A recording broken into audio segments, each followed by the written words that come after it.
মানে দুষ্টু লোকরা ওনাকে মারার জন্য ব্যস্ত হয়ে ছিল এবং উনি এখানে এসে লুকাইছে। তখন ওই গুহার মধ্যে মানে যাতে ওনাকে না মারতে পারে, না ধরতে পারে, এই জন্য কবুতর ডিম পেড়ে দিয়েছে। তারপরে মাকড়সা জাল পেতে দিয়েছে, যার জন্য উনি এই জায়গায় আশ্রয় ছিলেন এবং ওনাকে তখন ওনারা হত্যা করতে পারেননি। এটাও আল্লাহর ইচ্ছা, সবই আল্লাহর ইচ্ছা। মানে দুষ্টু লোকরা ওনাকে মারার জন্য ব্যস্ত হয়ে ছিল এবং উনি এখানে এসে লুকাইছে। তখন ওই গুহার মধ্যে মানে যাতে ওনাকে না মারতে পারে, না ধরতে পারে, এই জন্য কবুতর ডিম পেড়ে দিয়েছে।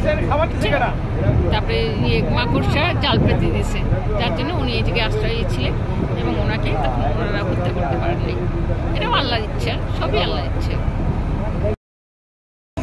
মানে দুষ্টু লোকরা ওনাকে মারার জন্য ব্যস্ত হয়ে ছিল এবং উনি এখানে এসে লুকাইছে। তখন ওই গুহার মধ্যে মানে যাতে ওনাকে না মারতে পারে, না ধরতে পারে, এই জন্য কবুতর ডিম পেড়ে দিয়েছে। তারপরে মাকড়সা জাল পেতে দিয়েছে, যার জন্য উনি এই জায়গায় আশ্রয় ছিলেন এবং ওনাকে তখন ওনারা হত্যা করতে পারেননি। এটাও আল্লাহর ইচ্ছা, সবই আল্লাহর ইচ্ছা।